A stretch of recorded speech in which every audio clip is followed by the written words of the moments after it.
এই সংসারে সব থেকে বেশি কঠিন কাজ কোনটা? কেউ বলবেন যুদ্ধ করা, কেউ বলবেন ধন অর্জন করা, আবার কেউ বলবেন জ্ঞান অর্জন করা সব থেকে বেশি কঠিন। এবার প্রত্যেক ব্যক্তির নিজস্ব অভিজ্ঞতা আছে, আর সেই অনুসারে তার নিজস্ব একটা উত্তর আছে। সাধারণভাবে দেখতে গেলে এই সংসারে সব থেকে কঠিন হলো তপস্যা করা, অর্থাৎ সব কিছু ত্যাগ করে তপস্যায় নিজেকে বিলীন করে দেওয়া। এবার এর থেকে বেশি কঠিন এই সংসারে আর কি বা হতে পারে? এই সংসারে, এই সমাজে, নিজের পরিবারের মধ্যে থেকেও ধৈর্য ধরে সামনে অগ্রসর হওয়া, এটা হলো সব থেকে কঠিন কাজ। কারণ যখন আপনি তপস্যা করেন তখন সেখানে আপনার ধৈর্য ভাঙার মতো কেউ থাকেন না, না কোনো বন্ধু, না কোনো আত্মীয়, না কোনো শত্রু, কেউ না। কিন্তু যখন আপনি এই সমাজে, এই পরিবারে থাকেন, কোনো না কোনো ব্যক্তি এসে আপনার ধৈর্যের বাঁধ ভেঙে দেওয়ার ক্ষমতা রাখেন। তারা আপনার ধৈর্যের বাঁধ ভেঙে দেয়, আর কখনো কখনো তারা অনিচ্ছাকৃতভাবেই সেটা করে থাকেন।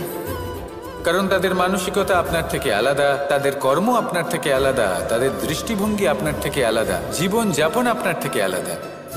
সেক্ষেত্রে আপনি ধৈর্যচ্যুত হন, প্রসন্নতা আপনার থেকে ছিনিয়ে নেওয়া হয়। সেই জন্য এই সংসারে, এই পরিবারের থেকেও ধৈর্য ধরে সামনে অগ্রসর হওয়া কোনো পর্বতের শিখরে গিয়ে তপস্যা করার থেকেও অনেক বেশি কঠিন। আর যে ব্যক্তি এই সমাজেই, এই পরিবারে, সেই সকল মানুষের মধ্যে থেকে গিয়েও ধৈর্য ধরে অগ্রসর হতে থাকেন, যারা এই কাজটা শিখে নিতে পারেন, তারাই কিন্তু জীবনে আনন্দ লাভ করতে পারেন। এই ধৈর্যই শেষে আপনার জীবনে প্রসন্নতা বহন করে আনবে। তাই ধৈর্য ধরে জীবনের পথে অগ্রসর হন, আর আমার সাথে ভালোবেসে বলুন, রাধা রাধা। এই জীবনে তিনটি গুরুত্বপূর্ণ শব্দ আছে যা বোঝা আমাদের কাছে খুব গুরুত্বপূর্ণ, এবং এই তিনটি শব্দের নিজস্ব অর্থ আছে। প্রথম হলো সঙ্গবদ্ধতা, অর্থাৎ একসাথে মিলে কাজ করতে হবে, একসাথে মিলে পরিশ্রম করতে হবে, সামনে এগোতে হবে। এরকম করতে পারলে আপনার শক্তি বৃদ্ধি পাবে, আপনার ক্ষমতা বৃদ্ধি পাবে, আপনি এগোতে পারবেন এবং অনেক দূরে যেতে পারবেন। দ্বিতীয় হলো আত্মবিশ্বাস। হেরে যাওয়া বস্তুও আবার জিতে নিতে পারবেন। যদি আপনার নিজের আত্মবিশ্বাস থাকে তাহলে আপনি কখনো পরাজিত হবেন না। এবং তৃতীয় হলো অহংকার। জয়লাভ করার পরেও কিন্তু এটা আপনাকে পরাজিত করতে পারে। সেই জন্য জীবনে সঙ্গবদ্ধ হন, আত্মবিশ্বাস রাখুন, কিন্তু কখনোই অহংকার করবেন না। এই অহংকার আপনার থেকে সব কিছু কেড়ে নিতে পারে। এই অহংকারের জন্যই মথুরাপতি কংস নিজের পতনের দিকে অগ্রসর হয়েছিলেন। এই অহংকারকে ত্যাগ করুন, আর আমার সাথে ভালোবেসে বলুন, রাধা রাধা। আমরা যখনই কোনো গাছের চারা রোপণ করি তখন সবার আগে পরীক্ষা করে দেখি যে যেখানে আমরা চারা রোপণ করতে চলেছি সেখানকার মাটি আদৌ উর্বর কি না, সেই মাটি সেই চারাকে বাড়তে সাহায্য করবে কি না। যখন একটা চারা রোপণের আগে আমরা এত কিছু ভাবতে পারি, তাহলে কাউকে বিশ্বাস করার আগে আমরা কেন ভাবি না? জীবনে কখনো এই বিশ্বাসরূপী চারা কোথাও রোপণ করার আগে বোঝার চেষ্টা করুন যে যার ওপর আপনি বিশ্বাস করতে চলেছেন সে কি আদৌ আপনার বিশ্বাসের যোগ্য কি না। ভেবে দেখুন সেই ব্যক্তি ভবিষ্যতে গিয়ে আপনার বিশ্বাস ভাঙতে পারে কি না। এটাও ভেবে দেখুন যে যাকে আপনি বিশ্বাস করতে চলেছেন তাকে আপনি বিশ্বাস করলে নিজের জীবনের উদ্দেশ্যে আপনি অগ্রসর হতে পারবেন কি না। আর তার জন্য প্রয়োজন সঠিক সিদ্ধান্ত, পরখ করা, কোনটা উচিত কোনটা অনুচিত সেটা বোঝা। আর তাতে কিন্তু আপনি সন্দেহবাতিক হবেন না, তাতে আপনি আরো নিপুণ হয়ে উঠবেন। তাই যদি আপনি নিপুণ হয়ে উঠতে চান তাহলে বোঝার চেষ্টা করুন, পরখ করে দেখুন, কোনটা উচিত কোনটা অনুচিত বুঝুন। আর বিশ্বাস তখনই করুন যখন আপনি 100% নিশ্চিত হবেন যে সে বিশ্বাসের যোগ্য। আসুন আমার সাথে ভালোবেসে বলুন রাধা রাধা। রাধা কখনো কখনো আমার জন্য বড়ই সুগন্ধি আতর নিয়ে আসে, পারিজাত ফুলের মালা নিয়ে আসে আমার প্রসাধন করবে বলে, এবং আমার সব থেকে বেশি প্রিয় মাখন নিজে হাতে বানিয়ে আনে আমাকে নিজে হাতে খাইয়ে দেবে বলে, সবকিছু আমাকে প্রসন্ন করবে বলে। কিন্তু আপনি কখনো ভেবেছেন যে এই আতর কিভাবে বানানো হয়? সহস্র ফুলের পাপড়ি একসাথে পিষে নিতে হয়, তারপরে তার থেকে যে রস নিঃসৃত হয় সেই রস দ্বারাই আতর তৈরি। অনেক সংখ্যক ফুলকে অসীম যন্ত্রণা ভোগ করতে হয়, তবে তারা আমার প্রসাধন সামগ্রী হয়ে উঠতে পারে। দুধ থেকে মাখন তৈরি করার জন্য কতটা পরিমাণ মন্থন সহ্য করতে হয় সেটা আপনি জানেন। ঠিক সেই রকমই হলো আমাদের জীবনও। বিপদও আসে, কঠিন পরিস্থিতিও আসে, এর সম্মুখীন হতে শিখুন। মনে রাখবেন আপনি হলেন সেই দুধ যাকে মন্থন সহ্য করতে হবে মাখন হয়ে ওঠার জন্য। মনে রাখবেন আপনি হলেন সেই ফুলের মতন যাদের পিষ্ট হতে হবে সুগন্ধি আতর হয়ে ওঠার জন্য, যাকেই সংসার পছন্দ করে। কখনো কখনো জীবনে আপনার সাথে খারাপ শুধুমাত্র এই কারণে ঘটে যাতে আপনার শ্রেষ্ঠ রূপ এই সংসারের সামনে আসতে পারে। শুধুমাত্র কঠিন পরিস্থিতি এবং বিপদকে একটা সুযোগ হিসেবে দেখার চেষ্টা করুন। আপনার জন্য এই সংসার বদলে যাবে, সংসারকে দেখার দৃষ্টিভঙ্গি পাল্টে যাবে, আপনার ভাগ্য পাল্টে যাবে, আর এই মন প্রসন্ন হয়ে বলবে রাধা রাধা। পাশা নামক এই খেলাটি আপনারা নিশ্চয়ই খেলেছেন, না খেলে থাকলে দেখেছেন, আর যদি দেখেও না থাকেন তাহলে নিশ্চিত রূপে শুনেছেন। মহাভারতের এই মহাযুদ্ধ কোথাও না কোথাও এই পাশা নামক খেলার কারণে হয়েছিল। পাশার এই বিচিত্র খেলা, দান, এইসবের কারণে কেউ নিজের মাথায় রাজ মুকুট পরিধান করেছিলেন, আবার সেখানে পরাজিত হওয়ার জন্য কাউকে বনবাসও ভোগ করতে হয়েছিল। কিন্তু এই খেলা সমাপ্ত হওয়ার পরে সমস্ত ঘুঁটি আর এই পাশার ছক একই পুটলিতে স্থান পেল। এটাই হলো আমাদের জীবন। এই সংসারে আমরা জয় পরাজয়ের বিষয়ে এতটাই ভাবি, এত চিন্তা করি যে এই জীবনের খেলার আনন্দটাই উপভোগ করতে পারি না। আর অবশেষে কি হয়? কেউ জয়ী হন, কেউ পরাজিত হন, কিন্তু দুজনেই একই স্থানে পৌঁছে যান। প্রত্যেক ব্যক্তি মৃত্যুর পরে একটি নির্দিষ্ট স্থানেই পৌঁছতে বাধ্য, কিন্তু ততক্ষণ এই জীবন, এই খেলা, তার আনন্দ উপভোগ করুন। এই সংসারে সেই ব্যক্তি শ্রেষ্ঠ স্থানে পৌঁছতে পেরেছেন যিনি এই সংসারকে প্রকাশ প্রদান করেছেন, যিনি কখনো জয় পরাজয় এই বিষয়ে ভাবেননি, শুধু এই জীবনের খেলার আনন্দ উপভোগ করেছেন। এটাই আপনিও করুন, আর আমার সাথে ভালোবেসে বলুন রাধা রাধা। প্রত্যেক মানুষ নিজের জীবনে দুঃখ অনুভব করেন।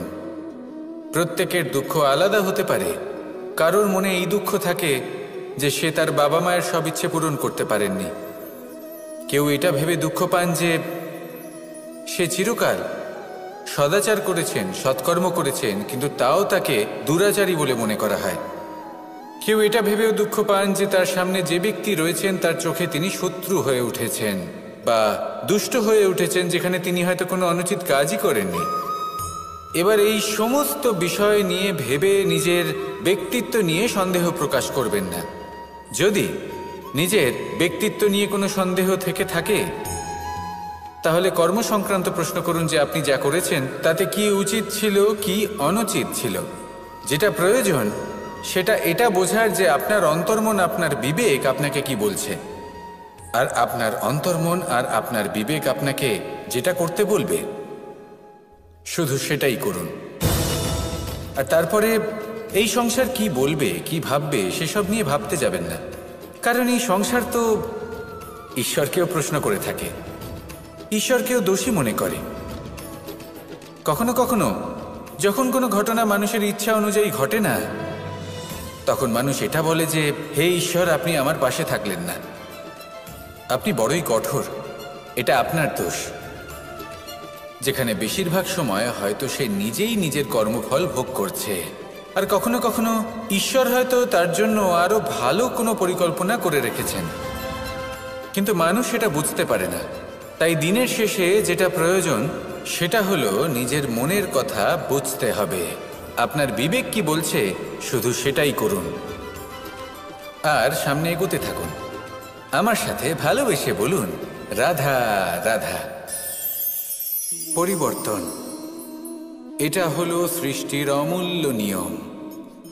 এই সংসারে সবকিছু সময়ান্তরে পরিবর্তিত হয়, এই সময়ও পরিবর্তিত হয়।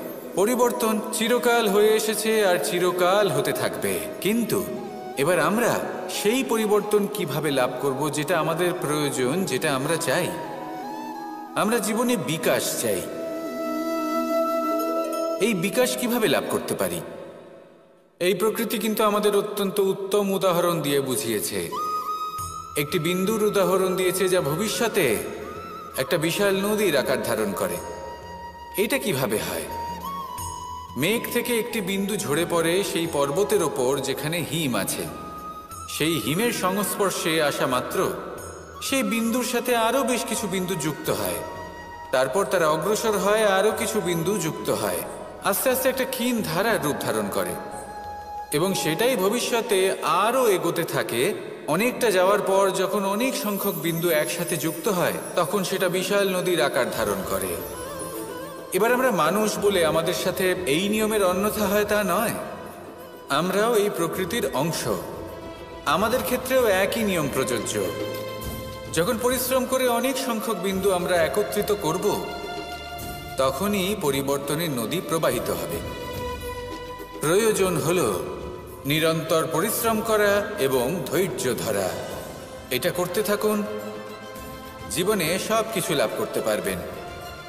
কারণ প্রকৃতি আমাদের এটাই শিখিয়েছে, আর আমরা এই ব্রহ্মরই একটি অংশ, যার দ্বারা এই ব্রহ্মাণ্ড নির্মিত। আসুন আমার সাথে ভালোবেসে বলুন, রাধা রাধা। কখনো এই প্রকৃতির দিকে তাকিয়ে থাকবেন। এই প্রকৃতি অনেক ধরনের শিক্ষা দেয়।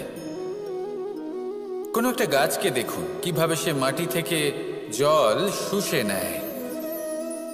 সে ঝড় হোক বা হোক কড়া রোদ সব সহ্য করে এবং অবশেষে সে ফল ধারণ করে।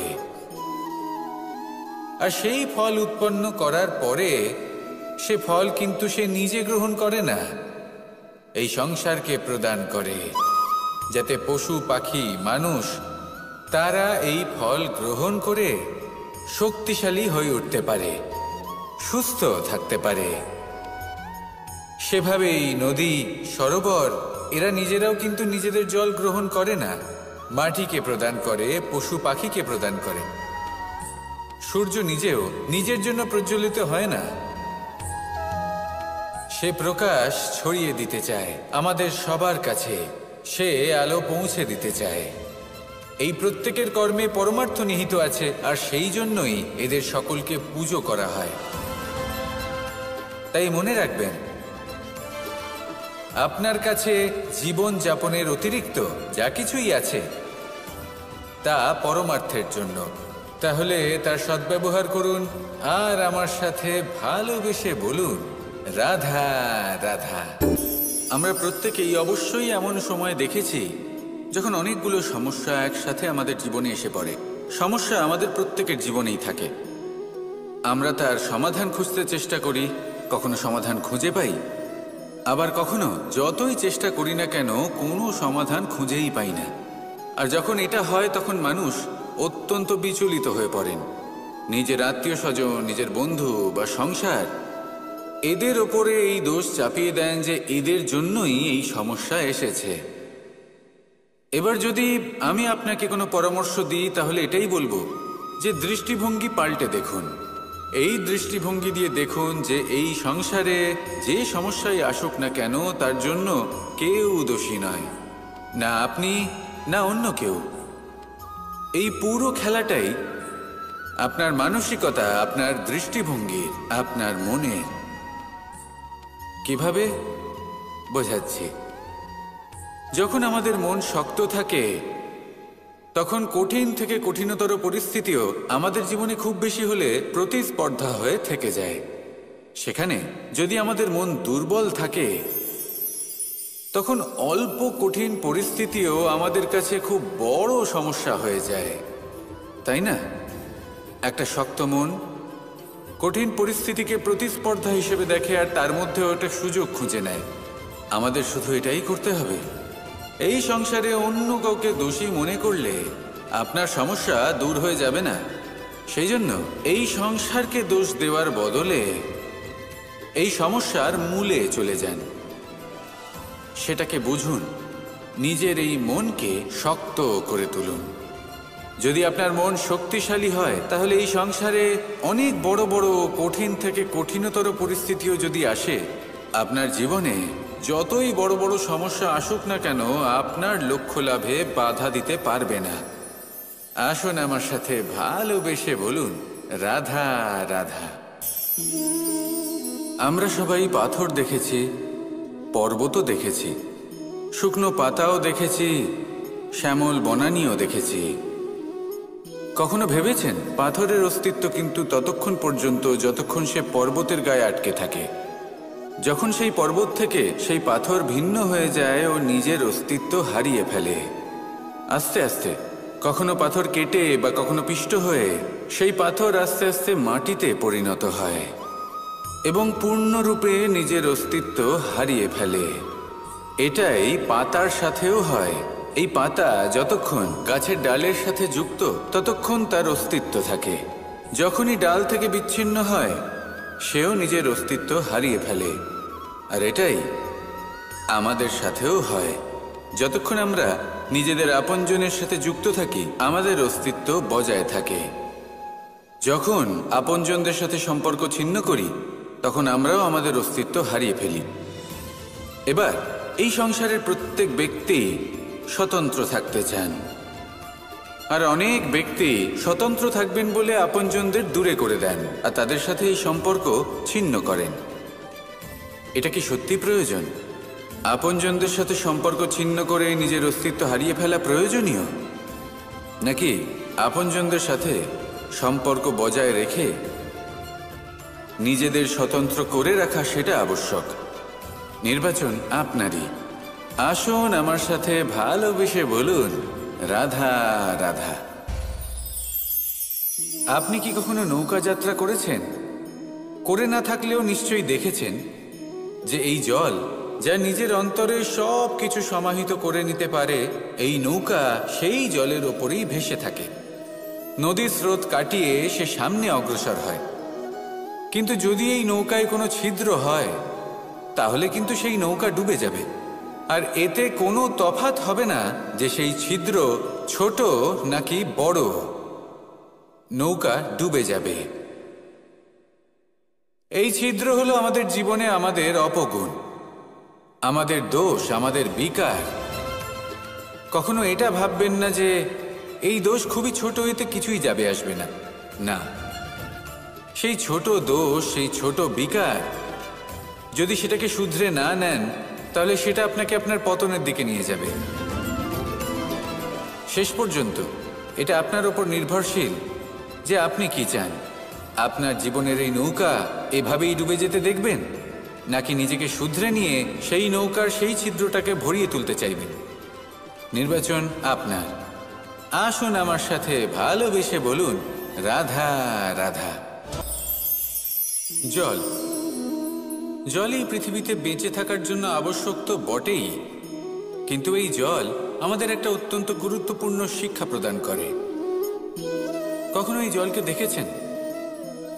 যে পরিস্থিতিতেই এই জল প্রবাহিত হোক না কেন, এর উপর যা কিছুই প্রভাব থাকুক না কেন, এর পথে যতই বাধা আসুক না কেন, তার মধ্যে থেকে ও নিজের পথ ঠিক বের করে নেয়, কিন্তু নিজের প্রবাহ থামতে দেয় না, ক্রমাগত অগ্রসর হতে থাকে।